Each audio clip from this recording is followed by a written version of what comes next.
नमस्कार।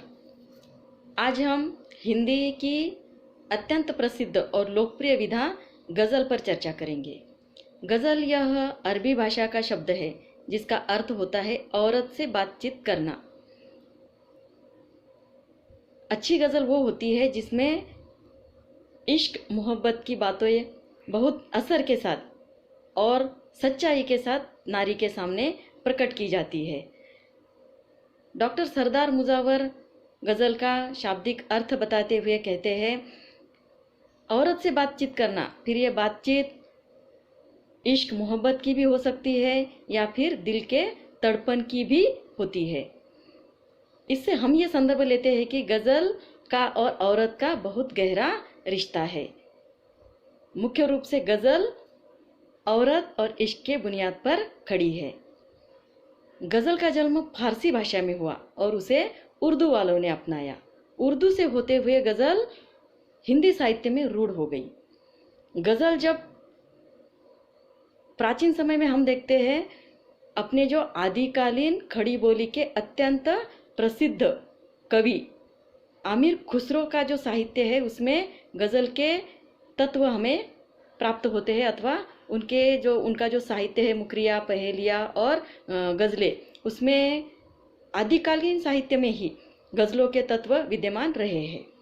फिर मध्यकाल में भारत में मुस्लिम शासन रहा और मुस्लिम शासकों के समय में दरबार में यह गज़लों का बहुत ज़्यादा प्रचलन रहा। इसलिए मध्यकाल में भी गज़लों का बहुत अधिक मात्रा में सृजन हुआ है। उसके बाद हम देखते हैं, भारतेंदु युग में आने के बाद भारतेंदु युग से गज़लों को एक नई ऊर्जा मिली और गज़लें बहुत ज़्यादा हिंदी साहित्य में रूढ़ हो गई। हिंदी साहित्य में आने से पूर्व गज़लों में इश्क, मोहब्बत, शराब, शबाब, लैला, मजनू, इनकी बातें या इनको लेकर ही गज़लें लिखी जाती थी।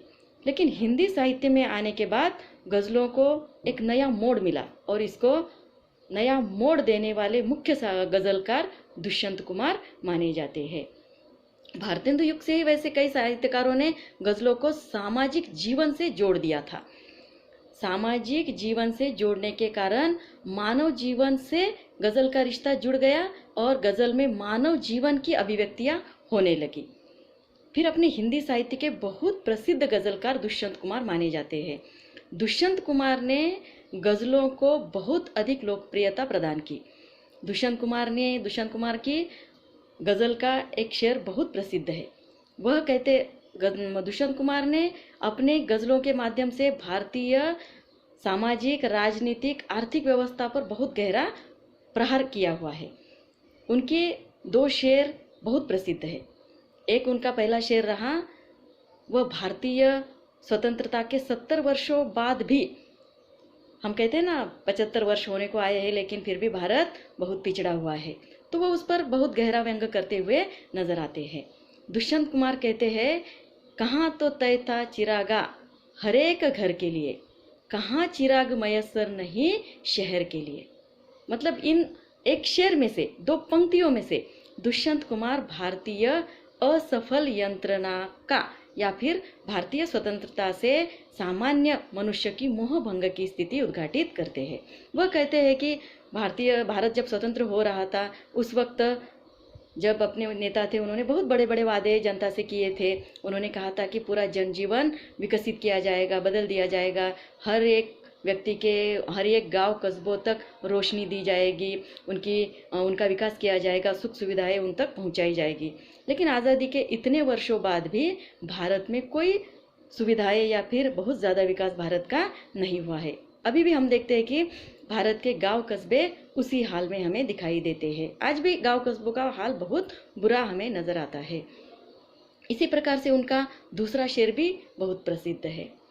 वह कहते हैं, कल नुमाइश में मिला वह मुझे चिथड़े पहने हुए, मैंने पूछा कौन हो तो कहा हिंदुस्तान हूँ मैं।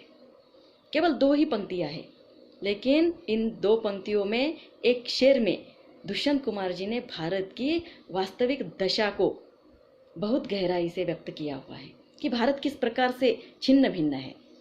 फिर दुष्यंत कुमार की तरह ही हम देखते हैं हमारे हिंदी साहित्य में कुंवर बेचैन भी बहुत महान गज़लकार रहे हैं। उनकी भी गज़लें दुष्यंत कुमार की तरह ही प्रसिद्ध रही है। उन्होंने भी राजनेताओं पर, राजनीतिक भ्रष्ट यंत्रणा पर बहुत गहरे व्यंग किए हुए हैं, प्रहार किए हुए हैं। वह तो अपनी गज़लों के माध्यम से जो प्रहार करते थे नेताओं पर, राजनीतिक असफल यंत्रणाओं पर प्रहार करते थे, तो वो कहते थे कि ये तो मेरा कर्तव्य है, मेरा हक है। इस प्रकार से वो करते हैं। और उनका एक शेर इस प्रकार से उन्होंने लिखा था, हम फर्ज है, कर्तव्य है, अधिकार नहीं है, ये फैसले जिनके भी है हमें स्वीकार नहीं है। मतलब वो तो इस प्रकार से सीधा कहते हैं कि राजनेताओं ने जो भी जनता के विरुद्ध या जनता के सुविधा के लिए अगर कोई काम नहीं किया है, उन्होंने जो फैसले लिए वो हमें स्वीकार नहीं है। इस प्रकार से कुंवर बेचैन जी की भी गज़लें हिंदी साहित्य में बहुत प्रसिद्ध रही। कुंवर बेचैन, दुष्यंत कुमार, इन्हीं के साथ तीसरा नाम हिंदी गज़लों के क्षेत्र में बहुत अधिक प्रसिद्ध रहा ज़हीर कुरैशी जी का। ज़हीर कुरैशी जी हिंदी साहित्य में गज़लकार के रूप में अत्यधिक प्रसिद्ध हो गए और उनकी गज़लें जो है उनकी गज़लें एमए के पाठ्यक्रम में अध्ययन के लिए रखी गई। वह भारत के पहले गज़लकार रहे कि जिनकी गज़लें एमए के पाठ्यक्रम में ली गई। साथ ही उनकी गज़लें बीए के अपने कई सारे विश्वविद्यालयों में पाठ्यक्रम में रखी गई है। उन्हीं की एक गज़ल अपने अध्ययन के लिए रखी गई है जिसका शीर्षक ही गज़ल है। उस गज़ल के कुछ शेर, कुछ पंक्तियाँ हम देखने वाले हैं। अब गज़ल का भारत में या हिंदी साहित्य में गज़ल लोकप्रिय होने का कारण यह भी रहा कि गज़ल अपने आप में, गज़ल का प्रत्येक शेर संपूर्ण और स्वतंत्र होता है। हर एक शेर में कवि या गज़लकार एक नया विषय और नए विचार व्यक्त करता है।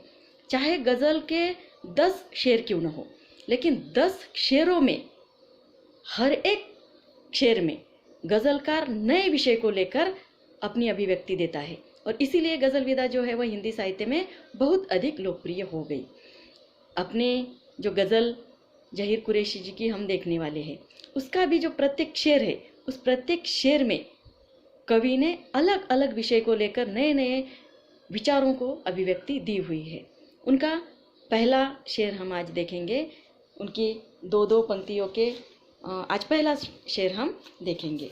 वो कहते हैं पहले शेर में,